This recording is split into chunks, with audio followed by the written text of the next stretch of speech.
한번 따라하실까요? 노아의 세 아들, 선택과 밀행. 노아에게는 세 아들이 있는데 세 아들에게도 세 아들뿐만 아니라 인간의 삶은 매일 선택이 있다고 말했죠. 가인처럼 살면 가인처럼 사는 것이고 노아처럼 살면 노아처럼 되는 것이다. 노아는 어떻게 살았나요? 의인이요, 당대의 완전한 자요, 하나님과 동행했다. 사람에 대한 이야기가 나오면 우리 여주수 마산교회 성도들은 그 사람은 이렇게 산 사람이구나. 아까 이어령 교수 얘기를 했단 말이죠.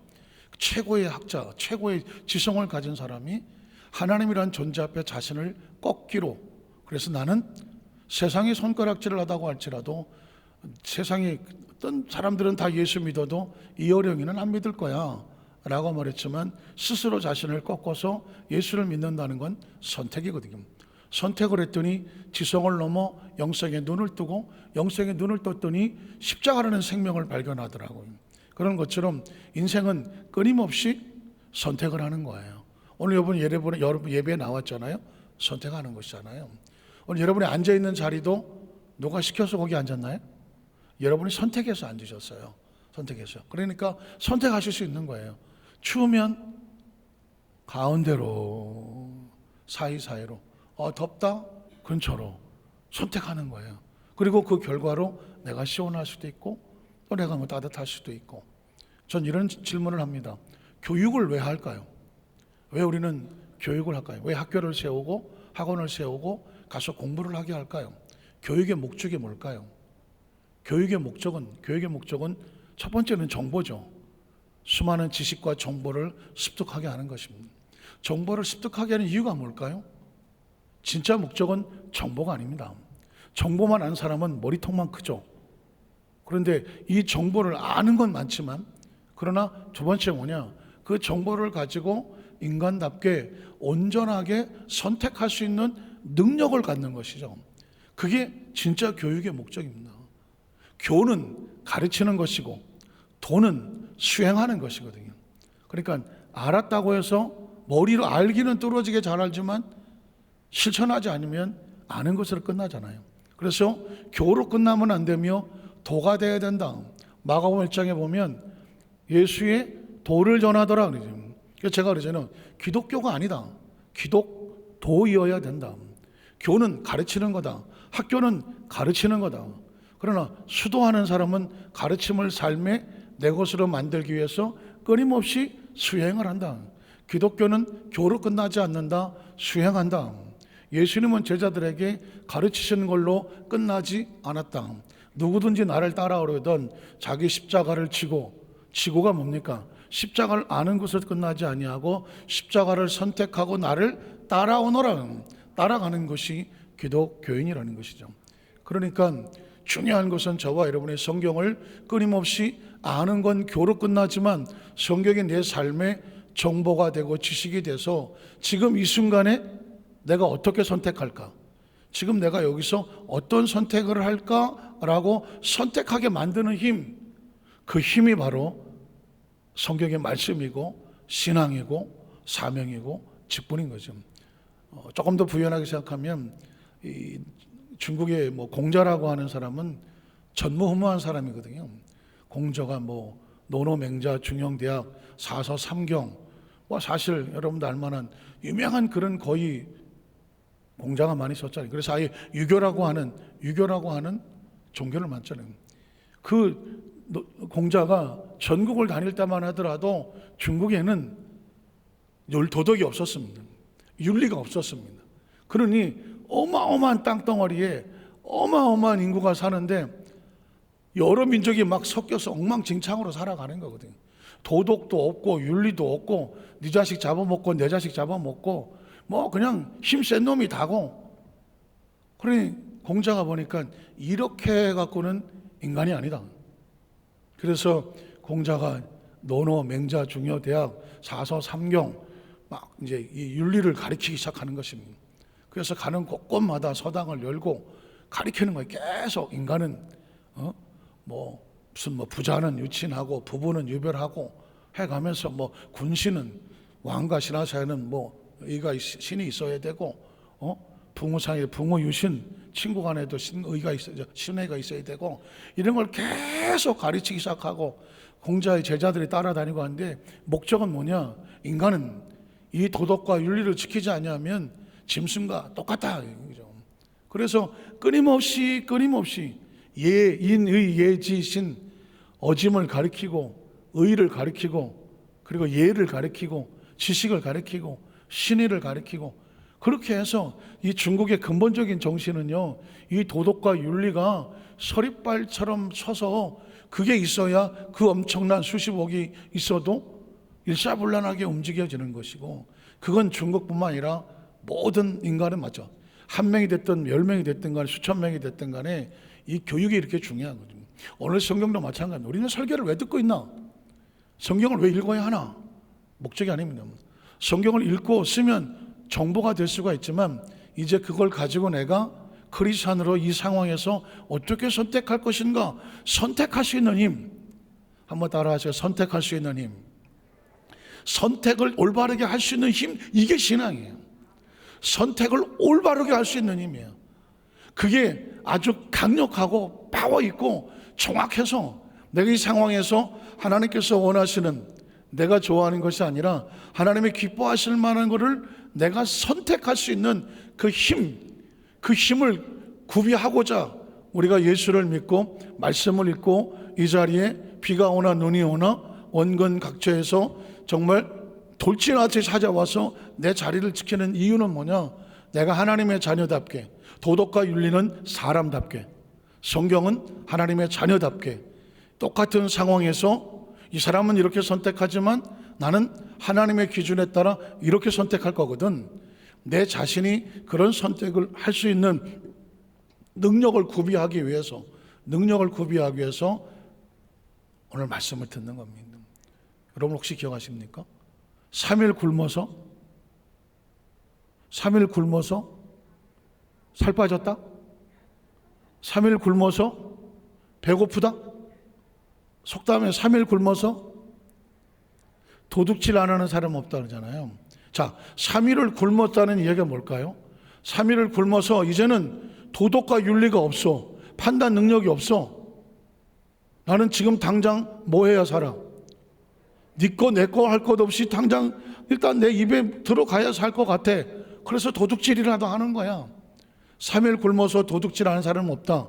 자, 3일을 굶으면 내가 이 정상적으로 판단할 능력이 상실되거든. 3번을 예배를 안 드리면 이건 뭐 도덕은 윤리고 다 필요 없고, 이거 뭐 하나님이고 뭐고 다 필요 없어. 당장 내가 육신이 원하는 대로 하고 마는 거거든요. 신앙이란 이런 거예요. 육체도 3일을 굶으면 도덕이고 나을 게 뭐야. 내가 지금 죽겠는데 네 거고 내 거고 하여튼 간에 먹고 살아야지 뭐 내가. 이 상황은 스스로 판단할 능력을 갖추지 못하면 이건 인간은 뭐 단체도 안 되고 사회도 안 되는, 예수를 믿고 신앙생활하고 기도하고 예배에 참석하는 것은 우리가 3일 굶은 그런 정말 무분별한 상태에 빠지지 않기 위해서, 그런 혼돈의 세계에 빠지지 않고 내가 똑바로 서서 서리발같이 정확하고 냉철하게 하나님 말씀에 원하는 그 선택을 하는, 실수하지 않으려고 오늘 이 자리에 나와 있는 겁니다. 요행과 재수를 바라는 것이 아니라, 그 크리스천과 신앙인은요, 성경을 알면 눈동자가 그냥 반짝반짝하지. 그 속에 있는 영성과 지성이 칼날같이, 감히 누가 허투루 와서 쓸데없는 소리 옆에서 해대지 않지. 아유, 이렇게 하면 좋은데 가서 할까요? 보이스피싱 같은 소리 하고 완전히 안 하지. 칼날같이 딱 서서 누가 건드리지도 못하게 딱딱딱 하나님 말씀에 걸음을 걸어가는 것이거든요. 사실 선택이 이렇게 중요한 거거든요. 우리 첫 번째로 노아가 실수를 합니다. 노아, 실수해서는 안 되는 노아. 근데 그 노아가 정신줄을 놓아버립니다. 이런 고차원적인 조건데 전혀 반응이 없는. 창세기 9장 18절로 19절에 보면 방주에서 나온 노아의 아들들은 셈과 햄과 야벳이며 함은 가나안의 아버지다. 노아의 세 아들로부터 사람들이 온 땅에 퍼졌다. 자, 기대 막자니 뉴 제너레이션이라고 하는 아담과 하와로부터 퍼져나갈 세대가 홍수로 쓰러져 버리고, 노아로부터 세컨 제너레이션, 새로운 세대, 뉴 제너레이션, 새로운 세대, 하나님을 의인으로 믿고 따르고 동행하던 참 벅찬 감동이 있는 이 노아의 출발인데, 안타깝게도 20절로 21절에 보면 노아도 별 수 없는 사람이었나. 노아가 농사를 시작하여 포도나무를 심었더니 포도주를 마시고 취하여, 자, 술을 취하는 게 뭐가 문제입니까? 알코올의 문제는 뭘까요? 술이 취하면 처음에는 내가 술을 먹고, 여러분은 술을 모르니까 옛날에 많이 먹어본 제가 얘기 다 해드리는 거예요. 처음에는 사람이 술을 먹고, 두 번째는 내가 술을 먹고, 아이고 술 먹은 지 오래돼서 기억이 안 나네요. 내가 술이 먹고, 술이 술을 먹고, 그 다음에 세 번째 뭐예요? 술이 나를 먹고. 그 얘기는 뭘까요? 내가 지금 노아가 정신줄을 놓아버렸죠. 왜 이름이 노아냐? 정신줄을 놓아버렸네. 붙잡아도 시원찮으면. 정신줄을 놓았다는 얘기는요, 내가 지금 도덕과 윤리와 이성적인 판단 능력을 상실했다는 것입니다. 노아가 술이 취해서 제 상태가 아니다는, 저와 여러분이 이 상태가 아니려고 하는 거예요. 삶이 굶어서 도둑질하는 상태 아닌, 술이 취해갖고 이게 똑바로 가는 길인지 뒤로 가는 길인지 역주행인지 똑바른지를 몰라고 자동차를 끌고 올라가서 고속도로 반대편으로 가고 앉아있는 이 상태가 아닌 거예요. 사람은 스스로 판단할 능력이 없으면 이건 진짜 무슨 짓을 저지를지 모르는 거거든요. 자동차가 아무리 좋아도 술 취한 사람이 운전대를 잡으면 이 차 똑바로 갑니까? 안 갑니까? 절대로 똑바로 안 갑니다. 아무리 크리스찬이라고 할지라도 하나님의 말씀에 근거하여 내가 정확하게 핸들을 붙잡고 이 차선을 지킬 만한 능력을 어떤 이유에든지 상실해버리면 그 신앙은 무너집니다. 노아가 어떤 사람입니까? 방주를 지은 사람입니다. 노아가 어떤 사람입니까? 그 가족을 구원한 사람입니다. 노아가 어떤 사람입니까? 하나님의 약속을 받은 사람입니다. 노아가 어떤 사람입니까? 노아와 그 자녀들이 세계를 새로운 민족으로 갈아치운 사람이거든요. 그러나 딱 한 번 스스로 판단할 능력을 상실할 정도로 술에 취해서 정신줄을 놓아버렸습니다. 술 먹으면 여러 가지 버릇들이 나오는데 이 양반은 버섯이네. 나도 옛날에 술 먹고 버섯, 이런 얘기는 하면 안 되겠군. 이게 나도 본 것 같아. 제가 군대 생활할 때 보니까요, 그 앞에 술집에서 맨날 싸워. 보면 술 취한 것들이 막 싸워. 어떤 놈은 그냥 하루 종일 떠드는 놈도 있고, 어떤 놈은 일단 술 취하면 벗고보더만. 노아의 후손인 것 같아요. 어쨌든 벗었어요. 그래서 여기서 우리가 가르쳐준 것은 뭐냐면, 왜 우리가 마약을 하지 말아야 되는가? IN이 들어간, 영어로 말하면 IN으로 끝나는 단어들은 거의 정신줄이 놓아집니다. 헤로인, 마약이거든요. 그리고 니코틴, 뭘까요? 담배, 니코틴이거든요. IN으로 끝나잖아요. 담배가 해로운 것이 중독성입니다. 코케인도 사실은 마약 같은 중독이거든요. 술, 담배, 마약, 약물, 도박, 이 군으로 끝나는 단어들은 거의 중독이 있습니다. 사기, 군, 도박군, 낚시, 이 낚시꾼은 나쁜 꾼은 아니지만 이것도 엄청난 중독이 있어서, 이 낚시, 제가 알던 어떤 목사님은, 여러분도 알만한 목사님인데 내가 이름은 전혀 못 되겠고, 이분은 철회 예배만 끝나면 저수지로 달려가셔갖고, 그러면 밤새 철회하시고 하는 게 아니라 밤새 밤낚시를 하시더만. 그러시던 분이 있어갖고, 야, 아무리 낚시가 좋아도 난 철회하면 빨리 집에 가서 자고 싶은데, 또 가갖고는 포천 어디 가갖고는 천막을 치고 밤새 이걸 하시더만. 근데 그게 또 그렇게 재밌다네. 어쨌거나 재밌으니까 하겠지. 크리스찬의 삶의 현장 가운데 스스로 판단 능력을 상실해서 내 의사와 상관없이 나를 끌고 들어가는 마약, 술, 담배, 도박, 어쨌든 뭐 습관이야 할 수 없어요. 뭐 낚시꾼은 나쁜 게 아니야. 그렇지만 뭔가 다른 사람에게 사기를 치든 하면서 뭔가 좋지 않은 잘못된 습관들, 이건 신앙생활의 독이에요. 어쩌면 노아는 스스로 정신줄을 놓아서 우리에게 이러면 안 된다라는 걸 보여주는지도 모르겠어요. 두 번째, 그럼 노아의 실수에 대한 세 아들의 반응을 한번 보겠습니다. 노아는 세 아들이 있었는데 아버지가 술이 취해서 벌거벗고 나자빠졌어. 자, 그런데 이걸 바라보는 자식들은 어떤 반응이 되느냐? 성경은 그 장면을 지금 우리에게 클로즈업을 시키고 있거든요. 자, 9장 22절에 보면 가나안의 아버지, 자, 가나안은 가나안 족성 기억하시죠? 이스라엘 백성이 애굽에서 나와서 약속의 땅, 이 가나안 땅을 들어가야 되는데 그때 있었던 가나안 7족속, 이 가나안의 족속인데 가나안의 조상이 누구냐면 함입니다. 함이라고도 말하고 햄이라고도 하거든요. 함족속, 햄족속. 노아의 세 아들 중에 함이 그의 아버지의 하체를 받다 밖으로 나가서 그 두 형제에게 알렸다. 사실 상당히 조심스럽습니다. 아버지가 그냥 나자빠졌습니다. 옷을 벗고 알몸으로 나자빠졌습니다.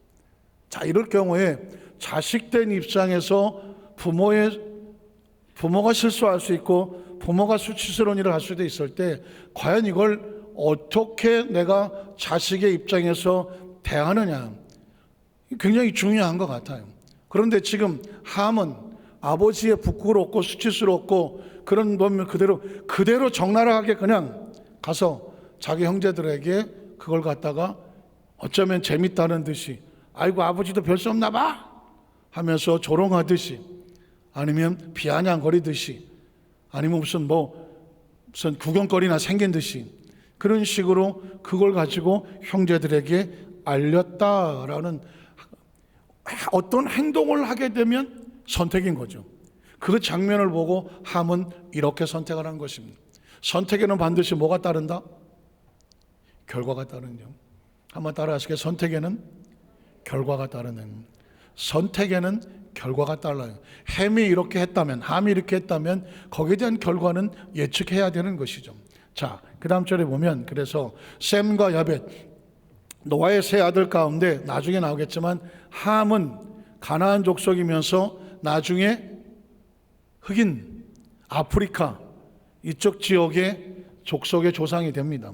그리고 셈족은 아브라함이 셈족이거든요. 그러니까 이스라엘, 중동, 그러니까 아시아 쪽입니다. 아시아. 저와 여러분은 다 셈족에 가깝죠. 이 셈족에 가깝고, 그 야벳은 뭐냐? 화이트 칼라지, 이 얼굴이 하얀, 유럽, 미국 이 족속들은 다 야벳의 족속들이거든요. 자, 그런데 셈과 야벳은 아버지의 그런 모습을 보고 어떻게 했냐면 얼굴을 돌리죠. 하체를 보지 않았다. 이 이야기는 뭐냐면 부모에 대한 그런 부분의 예우를 철저하게 자신들이 지키며 옷을 가져다가 자기들이 어깨에 메고 뒷걸음을 쳤다. 여기는 아비의 하체를 보지 않겠다라고 하는 자식된 아비에 대한 예우죠. 도리고, 그리고 배려고, 그리고 마땅히 해야 될 공경하는 모습일 수 있죠. 자, 그래서 뒷걸음쳐 들어가서 그들의 아버지 하체를 덮었다라는 얘기죠. 하나는 가서 떠들고 알리고 했지만 두 아들은 가서 그것을 덮었다. 어쩌면 굳이 여기서 우리가 어떤 일 할 때면 우리가 우리의 부모들에 대한 좋은 점도 있겠지만 부모에 대한 또 가슴 아픈 문제도 있고 부끄러움도 있고 또 부모에 대한 서운함도 있고 섭섭함도 있고 또 여러 가지 생각이 애증이 섞인 게 부모 자식 아니겠습니까? 그럴 경우에 사실 지금 돌이켜보면 부모가 이해가 되지 않아요. 그 세대에, 그 환경에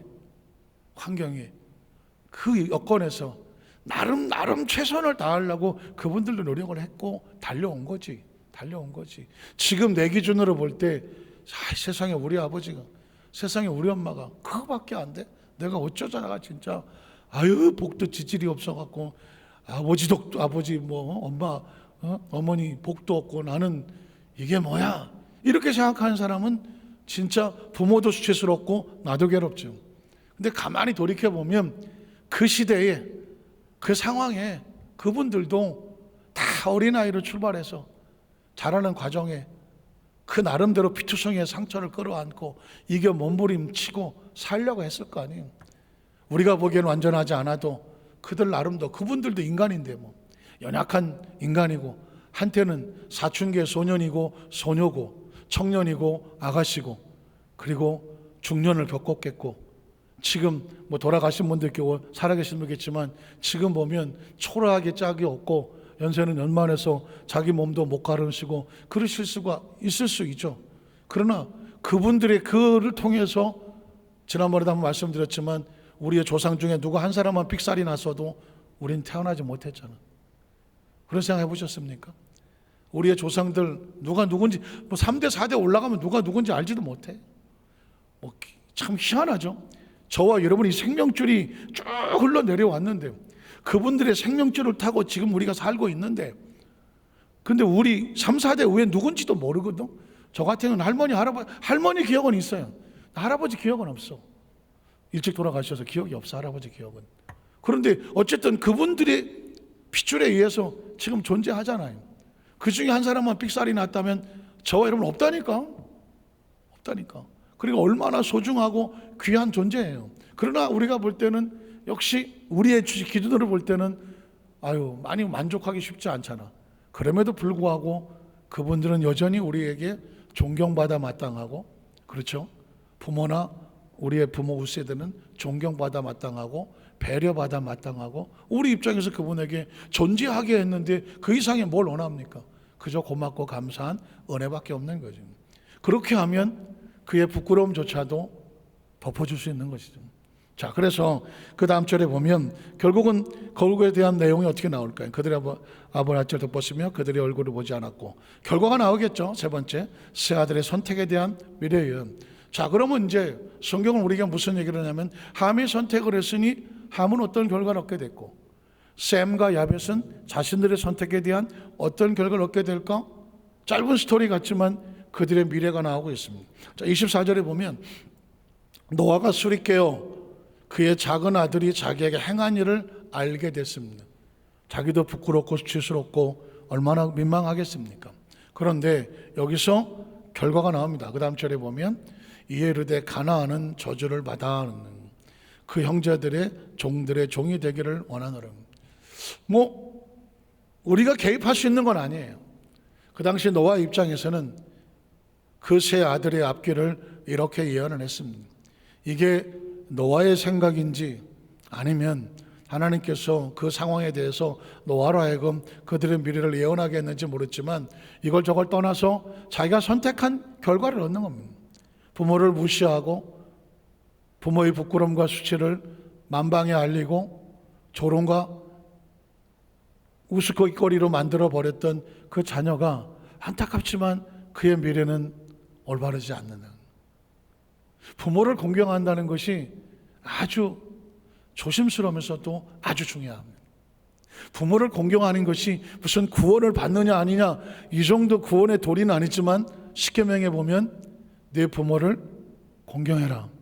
내가 땅에서 잘되고 장수하리라. 그것이 약속이 있는 첫 계명이라고 말했거든.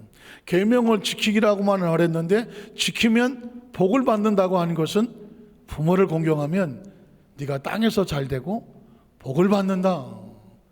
그러니까 이거는 누가 시켜서가 아니라 땅에서 잘되고 장수하리라. 이건 그렇게 선택하면 복이 따라오는 것입니다. 그런데 지금 안타깝지만 하면 그 복이 없습니다. 저주를 받아 그 형제의 종들의 종이 되기를 원하노라 하고, 그 다음 절에 보면 또 이르되 셈의 하나님 야훼를 찬송하리. 아까 말씀드렸죠. 셈은 아시아 쪽의 족속들인데 아브라함이 셈족이고 이어내려오는데, 그래서 이 셈은 어떤 축복을 받았냐면 영적인 축복을 받았습니다. 영적인 축복을. 그래서 그 우리나라만 하더라도 전 세계에 가장 큰 교회, 각 교단의 가장 큰 교회는 우리나라에 있습니다. 그게 참 신기하지 않습니까? 아니 미국이란 나라도 있고 아시아도 있고 유럽도 있고 남미도 있는데 전 세계에서 가장 큰 두말할 것도 없이 순복음교회는, 아니 전 세계 가장 큰 교회는 대한민국에 있고, 전 세계에서 가장 큰 장로교회도 대한민국에 있고, 전 세계에서 가장 큰 감리교회도 대한민국에 있고, 전 세계에서 가장 큰 침례교회도 대한민국에 있어요. 그게 참 신기한 겁니다. 이 조그만 땅덩어리에서 전 세계에서 가장 큰 영적인 축복은 대한민국이 받았어.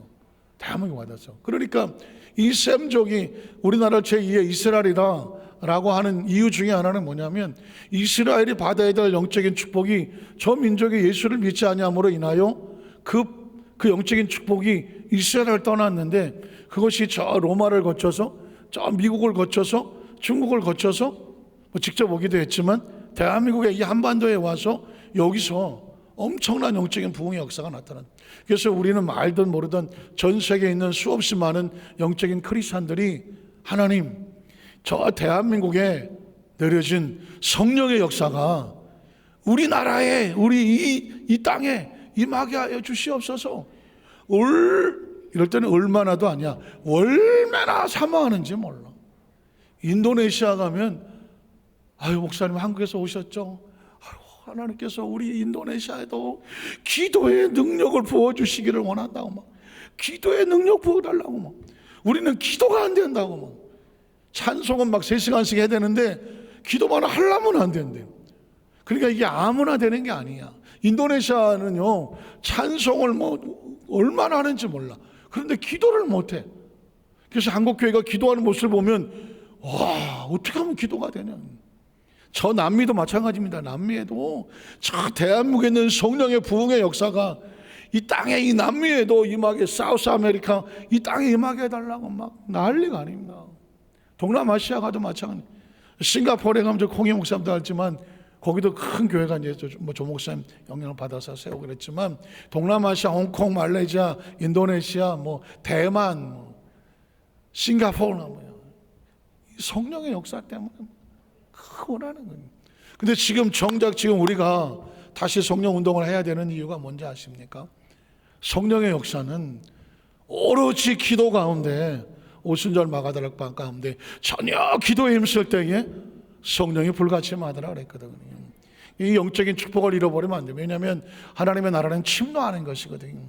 자, 이때 하나님께서 하나님 셈의 하나님 야훼를 찬송하려다 가나하는 셈의 종이 되고, 또 하나님이 야벳은 저 유럽이나 백인종들을 말하는데, 그래서 전 세계에서 가장 큰 강대국은 이 야벳의 백성들이 하잖아요. 미국, 영국, 프랑스, 심지어 저 러시아 또 하얀 종족들이잖아요. 그런데 좀 사상이 잘못돼서 지금 뭐 세계를 아프게 하지만, 어쨌든 야벳은 영적 축복보다는 어떤 물질적인 축복을 받았습니다. 야벳을 창대하게 하사 셈의 장막에 거하게 하신다. 물질의 축복은 받아도 영적인 축복은 셈의 장막에 거하는 것이죠. 가나는 그의 종이 되게 하시기를 원하더라. 말씀을 정리하기를 원합니다. 우리는 여기서 노아의 세 아들의 선택, 부모에 대해서 어떻게 행동하느냐, 사실은 부모뿐만 아닙니다. 매 순간마다 삶의 현장 가운데 무엇을 어떻게 놓느냐에 따라서 그 사람의 결과는 달라져요. 자, 그래서 우리 여도수 만살교회 성도들은 이제까지는 어떻게 살아왔는지 모르지만 잘 살아오셨지만, 앞으로 삶을 살아갈 때도 하루하루 순간마다 내가 내 인생에 바둑돌을 놓듯이 정확하게 선택을 하고 올바로 갈 수 있는 이 영적인 선택의 능력을 끊임없이 키워야 돼요. 그건 방법이 없어. 듣고 묵상하고 기도로 무장하고, 아까 말했잖아요. 3일 금식하면, 3일 굶으면 도둑질밖에 안 돼. 술 쳐드시면, 정신줄 놓으면 판단이 안 된다니까. 그러니 내 영을 금지르게 해서는 안 되잖아. 내 영을 다른 걸로 술 취하게 해서는 안 되잖아. 내 영을 힘없이 무기력하게 만들면 안 된다니까. 그래서 우리 영적인 능력을 아주 그냥 팔팔하게 칼날같이, 서리빨같이, 그래야 영이 살아서 그냥 눈도 초롱초롱하고 상황이 딱 영분별이 되고, 함부로 말하지 아니하고, 함부로 몸 놀리지 아니하고, 함부로 행동하지 아니하고, 함부로 몸을 아무 곳에 머무르게 하지 아니하고, 발걸음 움직이지 아니하고, 영적으로 딱 판단하고, 그 영적에 맞아서 마음가짐을 하고 행동거짐을 하고 나가야 그게 스스로를 안전하게 하고, 그래야 그 가정을 지키고 사업을 지키고 공동체를 지키고 그 지역 속에 하나님의 영적인 축복도 주시고 또 창대하는 축복도 주셔서 그 민족들을 이끌어가게 하지 않겠습니까?